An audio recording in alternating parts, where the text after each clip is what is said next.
Dyn NFU Cymru ac o'r diwedd, dyma wedi deud wrthych chi pwy ydy Ffermwraig y Flwyddyn 2023, Katy Davies, llongfyrchiadau, many congratulations. Thank you. And tell me, where do you come from, Katy? I farm on the family hill farm in Nantymoel near Bridgend. And this is quite an honour, isn't it? Yeah, incredible honour. It's amazing to win such a prestigious award and just to follow in the footsteps of some amazing women. Yes. Wel mae hwn, dydy yn chwarter canrif oed y wobr yma erbyn hyn, Lona, ydych chi'n cynrychioli NFU Cymru, mi roeddech chi'n un o'r beirniad, yn dipyn o gyfrifoldeb, os o'n i'n meddwl, ond beth oedd yn gwneud cyfraniad Katy mor arbennig? Felly, oedd diwylliant a traddodiadau'n bwysig iawn i Katy, a i angerdd a'i phositifrwydd hi tuag at newid yn amlwg iawn ac yn gwneud un heddiannol iawn o gydnabyddiaeth. So I always say that you're into change, so what are you planning to change then? What you obviously want to make your mark. Yeah, obviously we're always changing, and we need to keep up with the times, but farmers need to be progressive, and I'm very passionate about traditional farming methods, but also encompassing modern farming methods and technologies and things to make sure our farm is sustainable. So how do you see the future? It's going to be a really interesting future.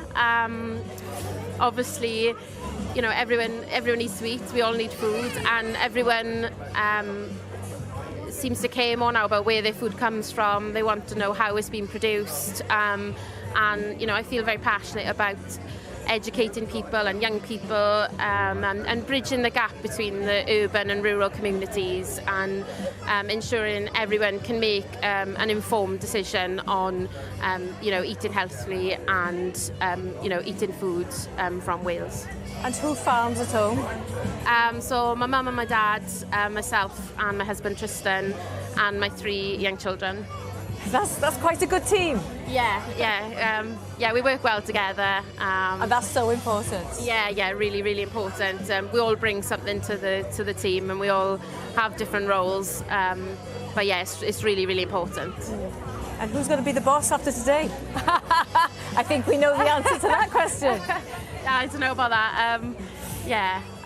Like I said, it's teamwork makes the dream work. So yeah, exactly. Well, I'm sure the family's here today, obviously. Yeah. My husband is here. My mum and my dad couldn't be here, unfortunately, but we'll be celebrating later on. I'm sure they're so proud of you. Yeah, mae'n foment fawr. A'r wobr yma'n cael ei rhoi as chwarter canrif bellach yn dydi. Ydy o'n syniad hyn ffasiwn Ffermwraig y Flwyddyn? Ydyn ni'n symud digon efo'r oes?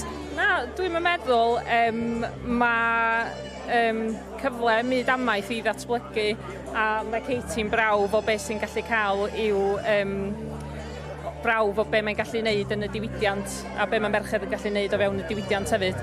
Mae'n gyfraniad mawr, a mae'n gyfraniad bwysig iawn hefyd yn dydi. Many congratulations, llongyfarchiadau mawr, arferchog, da iawn.